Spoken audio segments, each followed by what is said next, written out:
Hello everyone, welcome to the third tutorial for Java game development with LibGDX. Like I said last time, we're actually getting into writing our game this time, not just looking and trying to figure out what that's all about, but to actually do something. So pretty much like what we all waited for. Yeah, so let's get going. At first we don't need all this crap here from last time. We don't need it. Oops.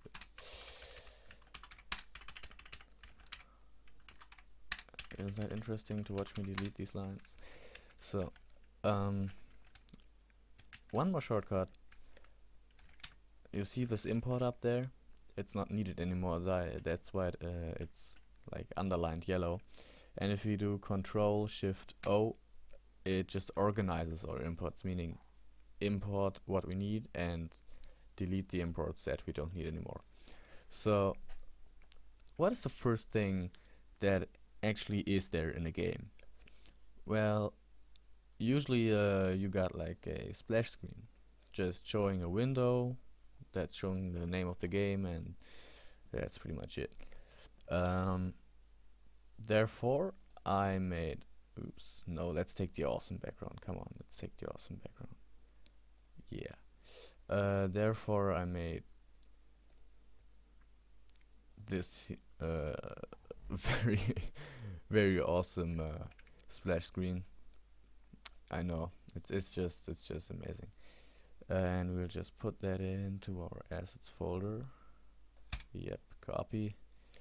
Let's actually make a new folder in there called image and put that right in here. Yeah, that's good. So,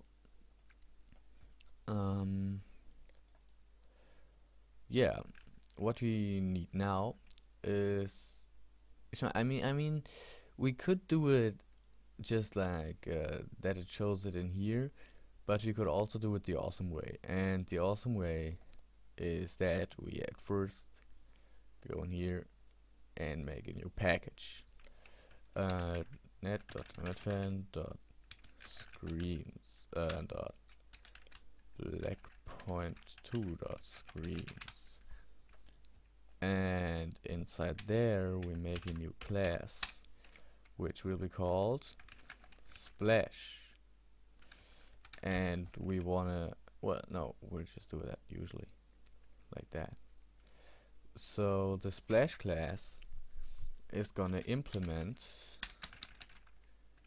the screen class from libgdx screen.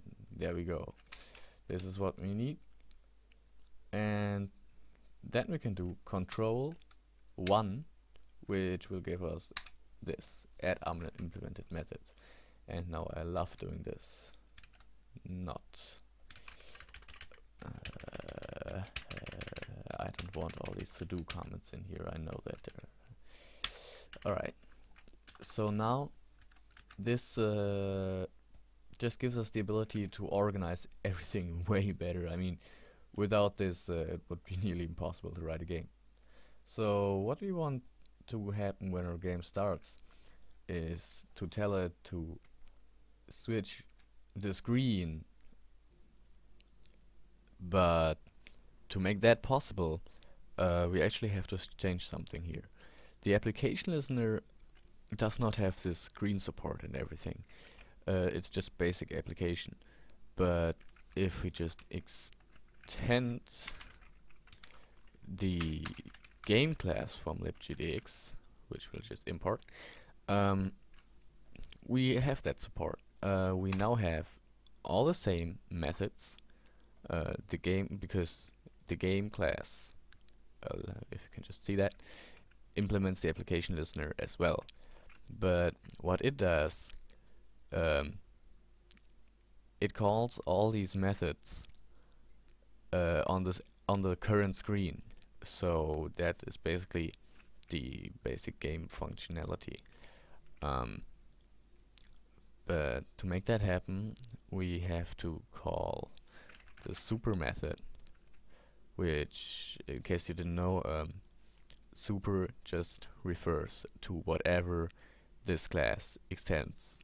So super dot dispose right here, super dot render, super dot render right here, super dot resize right here, super dot pause right here, and super dot resume right there. Just the create is different because it's just done once, and super.create is not really gonna create much. Eventually it's gonna create a screen, but we want our own screen. In this case, the splash screen.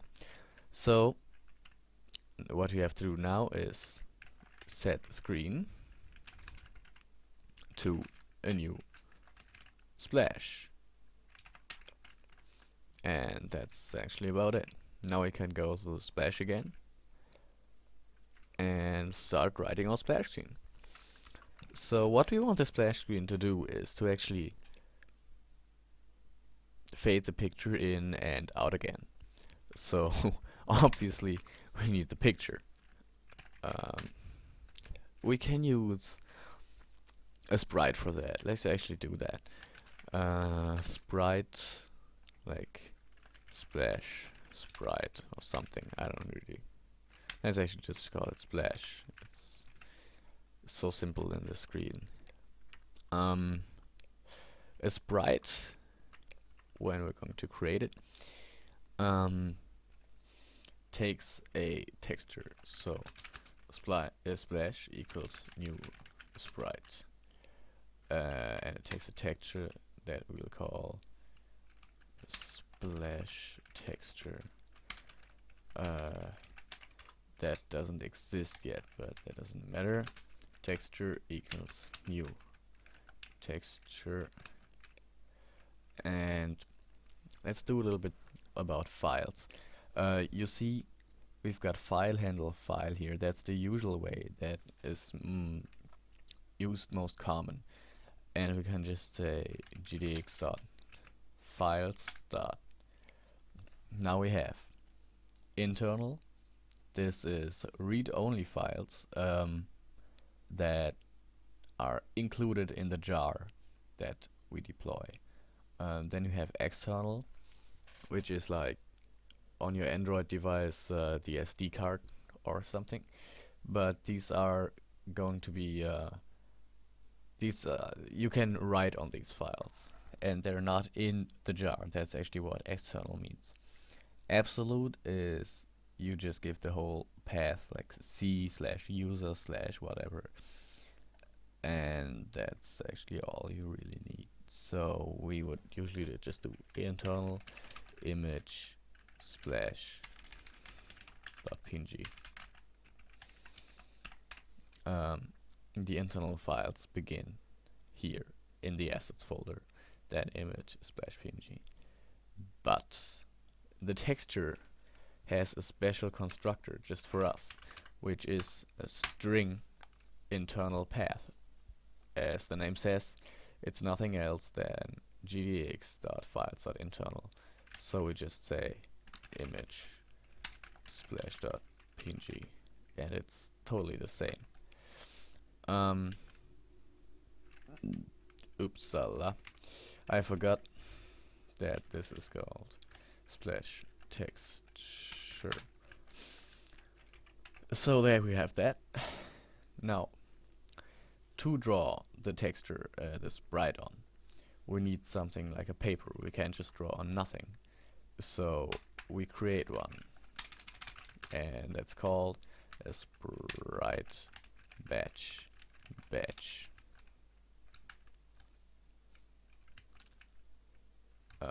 Yeah. So let's create a paper first. Batch equals new SpriteBatch, and that's actually all we need for the paper. I should stop calling it paper. Now for the render method. And no, actually, the splash. since we wanted to fill the whole screen, we have to tell him that it is the whole screen big.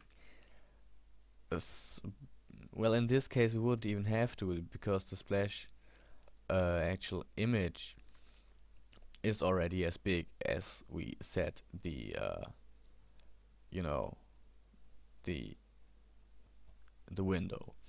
But just for safety and just because you usually do it, we say splash dot set size, and that is going to be exactly the size of the graphics. Good.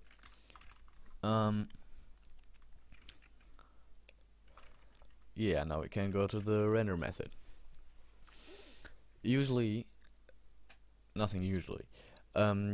OpenGL is pretty much the center of it all. It all builds up on OpenGL, and we don't really have to use OpenGL often because they did everything for us. But one time when we need it is in the render method. We say gdx.gl, which is a combination of all these three different GL versions. GL common is just what they all have in common.